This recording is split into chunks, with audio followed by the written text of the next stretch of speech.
सब? बेटा आपका चैप्टर चल रहा है यहाँ पे इंडियन इकोनॉमिक्स 1950 टू 1990, ठीक है। यानी बेसिकली इंडियन इकोनॉमिक्स के अंदर, यानी इकोनॉमी के अंदर भारत में जब देश आजाद हुआ 1947 के बाद 1950 से लेकर 1990 के बीच में क्या क्या चीजें देखने को मिली। सबसे पहले हमने स्टडी करा था इसके अंदर की 5 ईयर प्लान किसको बोला जाता है या इकोनॉमी किसको बोला जाता है, ठीक है। उसके बाद हमने इसके अंदर पढ़ा था कि 5 ईयर प्लान के गोल क्या थे, जैसे कि मॉडर्नाइजेशन पढ़ा आपने, ठीक है, सेल्फ रिलायंस पढ़ा था, ग्रोथ, इक्विटी, ये सब पढ़ा। देयर आफ्टर हमने पढ़ा कि सर एग्रीकल्चर जो था ना हमारा, उस एग्रीकल्चर के अंदर क्या क्या प्रॉब्लम्स थी या उसके क्या फीचर्स थे, ठीक है। उसमें हमने क्या पढ़ा था सर कि जो एग्रीकल्चर था वो क्या था, एक तरीके से स्टेगनेंट था, उसके अंदर इरिगेशन फैसिलिटीज नहीं थी, टेक्नोलॉजी की कमी थी, ठीक है। डिपेंडेंट किसके ऊपर था सर, रेनफॉल के ऊपर, जमींदारी सिस्टम चलता था, तो ये सारी उसकी प्रॉब्लम्स थी। उन प्रॉब्लम्स को सॉर्ट आउट करने के लिए फिर गवर्नमेंट ने 2 रिफॉर्म्स निकाले। रिफॉर्म्स का मतलब क्या होता है सर, परिवर्तन करे गए। अब वो परिवर्तन क्या करे गए थे सर, पहला परिवर्तन ये करा गया कि लैंड रिफॉर्म्स निकाले गए। लैंड रिफॉर्म्स में उन्होंने सबसे पहले क्या करा बच्चे, लैंड रिफॉर्म्स में उन्होंने ये करा कि बेसिकली उन्होंने क्या करा कि एक तो एबोलिशन ऑफ इंटरमीडिएटरीज और सीलिंग ऑन लैंड होल्डिंग्स। उसके बाद उन्होंने क्या करा, एक टेक्निकल रिफॉर्म लेके आए जिसके अंदर हमने क्या पढ़ा बच्चे, ग्रीन रेवोल्यूशन पढ़ा। HYV सीड्स की हेल्प से उन्होंने क्या करा, इकोनॉमी के अंदर बहुत तेजी से ग्रोथ करी किसकी, राइस और व्हीट की, जिससे कि हम सरप्लस इकोनॉमी बन सके और सेल्फ रिलायंस हो सके किसके अंदर, फूड ग्रेन्स के अंदर। उसके बाद हमने उसमें पढ़ा कि सर जो आपका ग्रीन रेवोल्यूशन था उसके क्या क्या मेरिट्स थे और क्या क्या उसके डीमेरिट्स थे। अब जब एग्रीकल्चर सेक्टर खत्म हो गया था तो उसके नेक्स्ट क्लास में मैंने आपको पढ़ाया था कि इंडस्ट्रियल सेक्टर के अंदर क्या क्या हुआ, ठीक है। फिर इंडस्ट्रियल सेक्टर के बाद हमने उसके अंदर पढ़ा लास्ट क्लास के अंदर IPR 1956 की 3 कैटेगरी के अंदर क्या कर दिया गया था, इंडस्ट्रीज को डिवाइड कर दिया गया था, प्राइवेट, गवर्नमेंट और सेमी प्राइवेट कह सकते हो, गवर्नमेंट के साथ मिलकर काम करने वाली, ठीक है, मिक्स्ड कह सकते हो। अब इंडस्ट्री का ही आगे पार्ट स्टार्ट करने जा रहे हैं बेटा, इसका नाम क्या है यहाँ पे, small scale industry. Small scale industry बेटा वो इंडस्ट्रीज होती हैं जो आप अपने लोकल एरियाज में देखते हो, ठीक है, जो छोटे पैमाने पे काम करती है, जहां पे पैसा क्या किया जाता है बेटा, कम इन्वेस्ट किया जाता है, उसे बोला जाता है स्मॉल स्केल इंडस्ट्री। अब यहां देखो क्या लिखा है, कहते हैं 1995 1955 the village and the small scale industry committee also called the Karve committee noted the possibility of using small scale industry for promoting the rural development. एक करवे कमेटी आई बेटा, उसने क्या नोटिस किया कि अगर हमें इंडिया को ग्रो करना है तो हर जगह लार्ज स्केल की इंडस्ट्री नहीं लगाई जा सकती, हमें क्या करना पड़ेगा, छोटे छोटे गांव प्रांत के अंदर छोटे छोटे उद्योग लगाने पड़ेंगे, जिसे उन्होंने किसका नाम दिया, स्मॉल स्केल इंडस्ट्रीज का नाम दिया। A small scale industry is defined with the reference to the maximum investment allowed on the assets of unit. In 1950, a small scale industry unit was one which invested a maximum of rupees 5 lakh. बेटा 1950 के अंदर वो industry जो कि 5 लाख की investment से खुल जाती थी उसे क्या बोला जाता था, स्मॉल स्केल। फिर एक चेंज आया था, उसमें बताया गया 1 करोड़, आज प्रेजेंट में कितना हो गया बेटा, वो 5 करोड़ हो गया, कि 5 करोड़ से अंदर अंदर जो आप खोल रहे हो वो सारी इंडस्ट्रीज किस में आती है बेटा, सारी की सारी स्मॉल स्केल के अंदर आती है। एट प्रेजेंट यहाँ पे 1 करोड़ है ना, ये चेंज होके कितना हो चुका है आज की डेट में, 5 करोड़ हो चुका है, आज प्रेजेंट वाला जो सिनेरियो चल रहा है, ठीक है। कहते हैं importance of small scale industry, कहते हैं small scale industry generate more employment than the large scale industry as they are more labour intensive, they use more labour and less capital. देखो क्या बात है बेटा, यहाँ पे जो लार्ज स्केल इंडस्ट्री होगी ना बेटा, लार्ज स्केल का मतलब ही क्या हो गया, 100 200 500 करोड़ वाली इंडस्ट्री, वो सारी किसके ऊपर काम करेगी बेटा, मशीनरी के ऊपर। एक एग्जांपल देखना, आप सिंपल सा एग्जांपल दे रहा हूँ लार्ज स्केल और स्मॉल स्केल का। लोकल एक बर्गर शॉप पे चले जाओ, जैसे हमारे यहाँ पे बालाजी बर्गर वाला है, उसके यहाँ पे एम्प्लॉयज कितने हैं भाई, लगभग मेरे ख्याल से 8 से 10 एम्प्लॉयज है, और छोटी सी दुकान करके बैठा है ना, आज की डेट में 8-10 एम्प्लॉयज लेके बैठा है। आप मैगडी में चले जाओ, और मैगडी और इसके अंदर फर्क कितना है, वो लार्ज स्केल यूनिट है, ये स्मॉल स्केल यूनिट है, यहाँ पे 8-10 जन काम कर रहे हैं, मैगडी के अंदर भी 7-8 जन ही काम कर रहे हैं। क्यों, वहां पे सब कुछ किससे हो रहा है, मशीन से हो रहा है ना। तो फर्क क्या आ गया सर, स्मॉल स्केल इंडस्ट्री में लेबर इंटेंसिव होती है, लेबर की रिक्वायरमेंट ज्यादा होती है, इसलिए इंप्लॉयमेंट ज्यादा जनरेट करती है। लार्ज स्केल जो होती है वो किस पे डिपेंडेंट होती है सर, टेक्नोलॉजी पे डिपेंडेंट है, मशीन पे डिपेंडेंट है, तो वहां पे इतनी इंप्लॉयमेंट जनरेट नहीं होती। तो इसलिए अगर हम स्मॉल स्केल इंडस्ट्री से काम करेंगे तो लेबर ज्यादा जनरेट होगी। SSI का मतलब वही है बच्चे, small scale can not compete with the big industry firm. It is obvious that the development of a small scale industry require them to be shielded or protected from the large firm. So various steps were taken by the government to the protection as well as the development of SSI.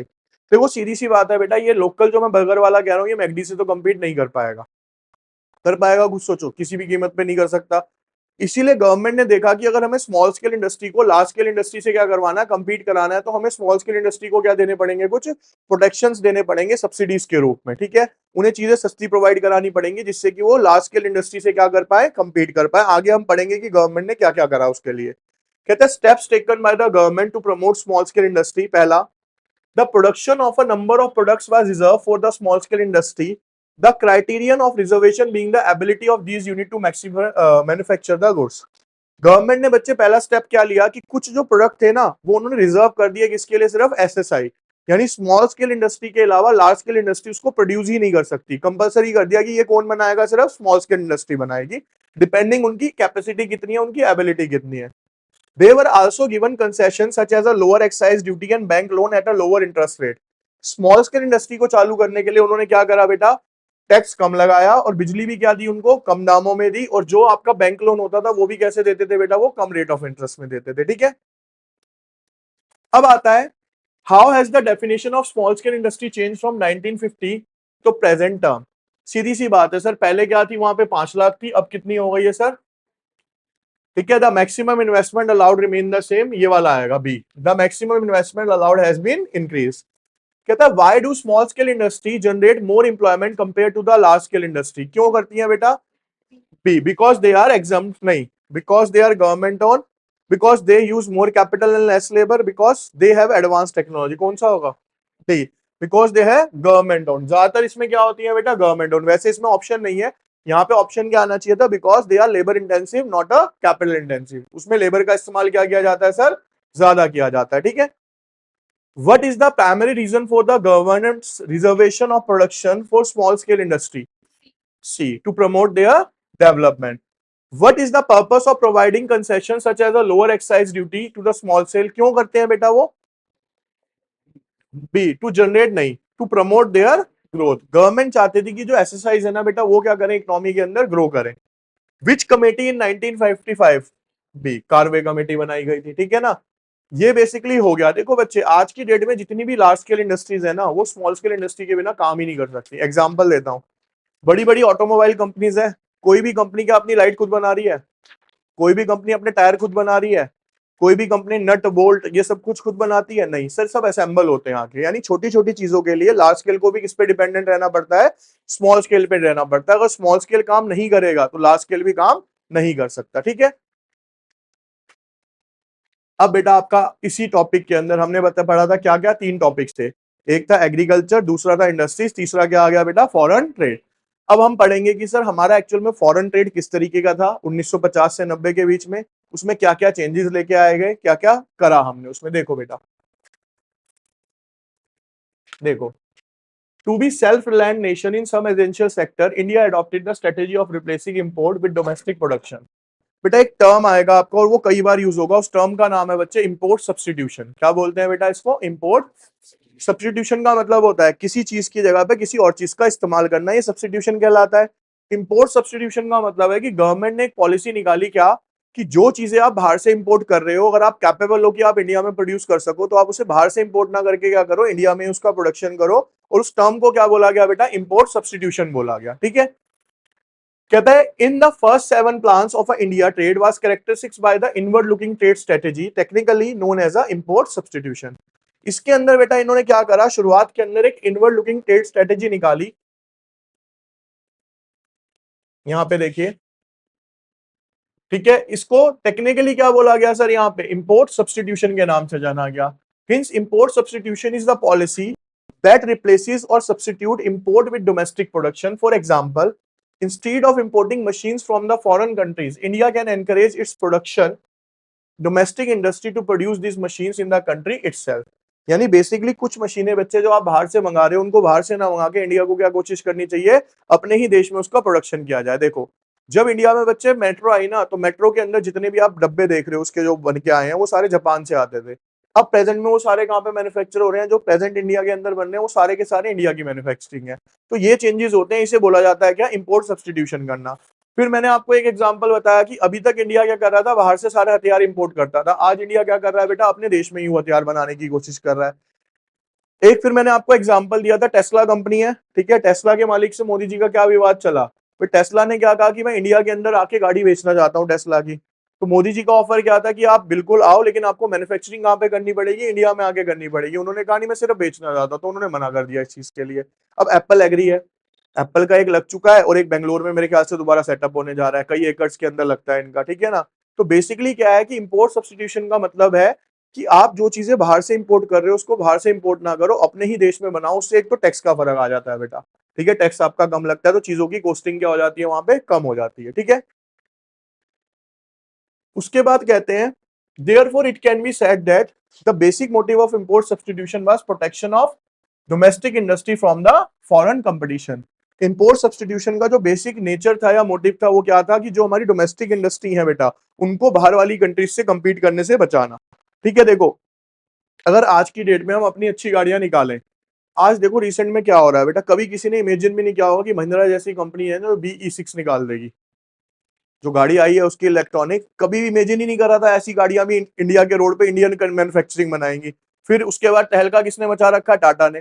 Tata company एक बार को shut down हो गई थी, आज हर दूसरी तीसरी गाड़ी road पे कौन सी दिख रही है, तो नेक्सॉन दिखेगी आपको, टिगोर दिखेगी, यानी सारी कौन सी आ रही है मार्केट के अंदर आज, टाटा ने कैप्चर कर ली। क्यों, पता कैसे चलता है बेटा, देखो सीधी सी बात है, मैं आपको बताता हूँ। रेंज रोवर और लैंड रोवर जो है, ठीक है ना, या फिर आपकी जो बड़ी बड़ी मैन्युफैक्चरिंग कंपनी थी, अब टाटा के साथ हुआ गया था, जब ये रेंज रोवर की बात बताते हैं या लैंड रोवर्स की बात बताते हैं, तो उसमें बताया जाता है कि जब ये वहां पे बात करने गए थे तो इनको वेट कराया गया था काफी ज्यादा टाटा सर को, ठीक है ना, तो इन्होंने उसका कोई आंसर नहीं करा।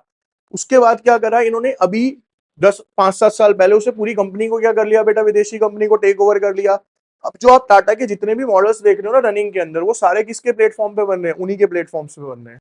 इसलिए बिल्ड क्वालिटी भी अच्छी चल रही है और डिजाइन तो आप देख ही रहे हो, ठीक है, जैसे उसकी कर्व आई, अब कर्व ने मार्केट में अच्छा खासा तहलका मचाया उसकी लुक्स की वजह से, और उसकी नॉर्मल गाड़ियां भी उठाओगे तो जो पुरानी कंपनी है उनके मुकाबले अच्छी लुक्स में निकाल रहे हो आज की डेट में। क्यों, R&D अच्छी है, विदेशी कंपनियों से उन्होंने सीख ली, वहां से काम सीखा, उसको कहां पे इंप्लीमेंट कर रहे हैं बच्चे, वो इंडिया में कर रहे हैं।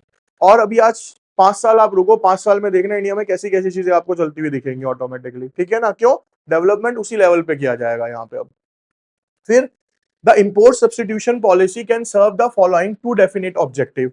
अचीवमेंट ऑफ सेल्फ रिलायंस, देखो बेटा इंपोर्ट सब्स्टिट्यूशन के जो दो मेन थे ना वो क्या था, सेल्फ रिलायंस यानी आप निर्भर होना, saving of precious foreign exchange, ये सबसे मेन था बच्चे।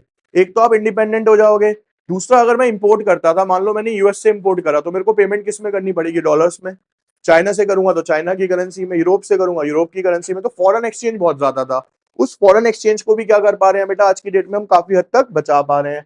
दूसरा क्या हो रहा है बेटा, जो आप इंडिया के अंदर मैन्युफैक्चरिंग कर रहे हो ना चीजें, देखो आज की डेट में ये बताया जाता है कि जो मारुति की गाड़ियां आप यहाँ पे खरीदते हो, नेक्सा है, छोटी छोटी गाड़ियां खरीद रहे हो जो यहाँ पे आपको 7 8 लाख की मिल रही है, पाकिस्तान में देखे होंगे आपने, मीम्स आते हैं 50 लाख 60 लाख, ठीक है, वहां पे थार बिक रही है भाई साहब 90 लाख रुपए की जाके। क्यों, सब टैक्स स्ट्रक्चर का काम है, खुद कुछ बना ही नहीं रहे हैं, सब कुछ क्या आ रहा है, इधर उधर से आ रहा है, ठीक है। उनकी करेंसी की वैल्यू सबसे बड़ी बात क्या है, बहुत कम है, तो उसकी वजह से क्या कर रहा है, पाकिस्तान को डबल ट्रिपल मार पड़ती है, तो गाड़ियां इतनी कॉस्टली हो रही है। यहाँ पे जो 12 13 लाख की गाड़ी है वहां 90 लाख 1.25 करोड़ की पड़ रही है उनको, कितना बड़ा यूज डिफरेंस आ जाता है, ठीक है। और इतना बड़ा यूज डिफरेंस क्या देखना है भाई, जब यहाँ 20 रुपए 30 रुपए किलो वाला आटा ही वहां 300 रुपए किलो मिल रहा है, तो 10 गुना तो आटे में ही फर्क आ गया, ये तो फिर बड़ी चीज थी एक, ठीक है ना। अब देखो इसके बाद रीजन फॉर इंपोर्ट सब्स्टिट्यूशन, कहता है सर क्या रीजन है कि हमें इंपोर्ट सब्स्टिट्यूशन की तरफ जाना चाहिए। One of the main reason behind the implementation of an import substitution is that various developing countries like India are not in a position to compete against the more developed countries and the goods produced by them। कहता है India जैसा जो देश था ना बेटा एक time पे, वो बाहर के गुड्स से compete नहीं कर सकता था क्योंकि वो एडवांस थे बहुत ज्यादा, ठीक है। However, with the production of industries in these countries from foreign products, they will be in position to compete with them in the due course of time। लेकिन जैसे जैसे इंडिया क्या कर रहा है बेटा, अपने ही देश में प्रोडक्शन स्टार्ट कर रहा है, तो आज की डेट में वो क्या करना चालू कर चुका है, दूसरे देशों से compete करना स्टार्ट हो चुका है। Beside, because of the import of luxury goods from the foreign countries, there was a risk of a draining of a foreign exchange reserve of the country। Therefore, restriction on import was necessary। कहता है एक जब हम import करते हैं ना बच्चे, तो हमारे देश से बहुत अधिक मात्रा में क्या जाता है, हमारा फॉरेन एक्सचेंज जाता है। उस फॉरेन एक्सचेंज रिजर्व को अगर हमें कंट्रोल करना है तो हमें किस पे कंट्रोल लगाना पड़ेगा, इंपोर्ट के ऊपर कंट्रोल, ठीक है। Protection from import through the tariff and quotas, बेटा टैरिफ का मतलब होता है टैक्स और कोटा का मतलब होता है लिमिट लगाना किसी भी प्रोडक्ट की क्वांटिटी के ऊपर। अभी मैं आपको बताता हूं कैसे। पहले टैरिफ्स पढ़ते हैं। देखो देखो सीधी सी बात है, अगर मेरे को इंपोर्ट कम करना है यानी बाहर की चीजों को यहाँ पे कम बिकने देना है, तो मैं क्या करूंगा, उस पर टैक्स ज्यादा लगा दूंगा। टैक्स ज्यादा लगाऊंगा तो बेटा इंपोर्टेड गुड्स की प्राइस क्या हो जाएंगे, ज्यादा महंगी हो जाएंगी, तो डिमांड क्या हो जाएगी, यहाँ पे कम हो जाएगी। तो सेम गवर्नमेंट क्या करती है, these are taxes levied on the imported goods by imposing a heavy duty. Heavy duty का मतलब क्या हो गया सर, हैवी टैक्स। अगर मैं क्या करूं कि जो इंपोर्टेड गुड्स आ रहे हैं उसके ऊपर टैक्स ज्यादा लगा दूं, जैसे कि आज प्रेजेंट का एग्जांपल लें, यूएस ने क्या करा, चाइना के ऊपर कितना टैक्स लगा दिया, 125% का उठा के, तो क्या हो गई, चीजें ऑटोमेटिकली महंगी पड़ेंगी वहां पे, ठीक है। On imported goods the government of India aim to making them more expensive to reduce their use. ऐसा क्यों करा जाएगा, ताकि वो वस्तुएं इंडिया में क्या हो जाए बेटा, महंगी हो जाए, लोग उनको खरीदना क्या कर दे, कम कर दे। फिर आता है कोटास। कोटास का मतलब होता है, चलो आप टैक्स नहीं बढ़ा सकते क्योंकि बहुत सारे नॉर्म्स होते हैं, उसको फुलफिल करना पड़ेगा आपको। गवर्नमेंट के पास दूसरा एक और हथियार है। रिसेंट के अंदर गवर्नमेंट ने क्या करा था बच्चे, चाइना से हमने ये नहीं कहा कि हम आपका टैक्स बढ़ा रहे हैं, हमारे यहाँ से कोटा रेस्ट्रिक्शन लगी हुई है। वहां पे कोटा रेस्ट्रिक्शन क्या है, मान लो कोई चीज वहां से इंपोर्ट हो रही है, तो उसके ऊपर हमने लिमिट लगा दी कि 1000 या 10,000 या एक कंटेनर से ज्यादा आप इंपोर्ट नहीं कर सकते, तो उसे बोलते हैं क्या, क्वांटिटी रेस्ट्रिक्शन कह सकते हो आप एक तरीके से, ठीक है। These are the non-tariff barrier imposed by the government of India on the number of import and export. Simply put, it means fixing a maximum limit on the import of goods by a domestic producer. यानी domestic producer बाहर से कितना goods maximum मंगा सकता है, उसकी limit तय कर दिया आपने बेसिकली, ठीक है।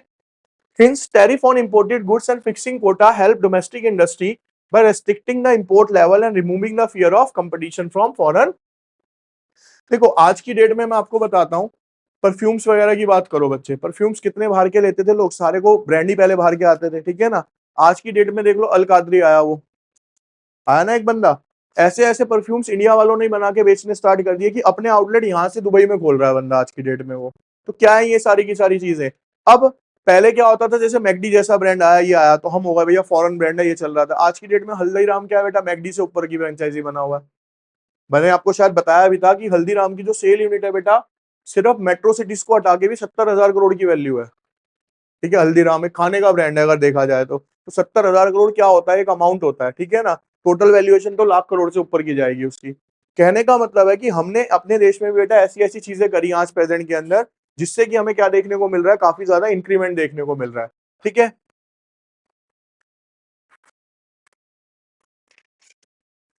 कहता है what is the primary purpose of import substitution policy in the foreign trade. क्या प्राइमरी पर्पस था बेटा इंपोर्ट सब्सटीट्यूशन का, सी, ठीक है, क्या था sir, to protect domestic industry from the foreign competition. What is the main reason behind the implementation of import substitution policy. क्या main reason था बेटा इंपोर्ट सब्सटीट्यूशन पॉलिसी का, टू ड्रेन फॉरेन एक्सचेंज नहीं, implementation of policies in the developing countries like India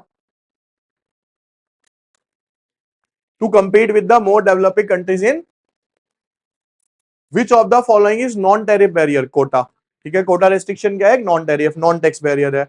how did tariffs on imported good help protect domestic industry, by making imported goods more expensive. हम क्या करते हैं बेटा, बाहर की चीजों को ज्यादा एक्सपेंसिव बना देते हैं जिससे कि उसकी डिमांड कम हो जाए। What encourage domestic industry to expand under the import substitution policy, बताओ किस तरीके से हमारी डोमेस्टिक इंडस्ट्री क्या हो सकती है, एक्सपेंड यानी बढ़ सकती है। कहता है restriction on the import level and removal of the foreign competition. तो हमारी इकोनॉमी क्या हो जाएगी बेटा, अपनी डोमेस्टिक इंडस्ट्री ऑटोमेटिकली ग्रो करना स्टार्ट करेगी, ठीक है।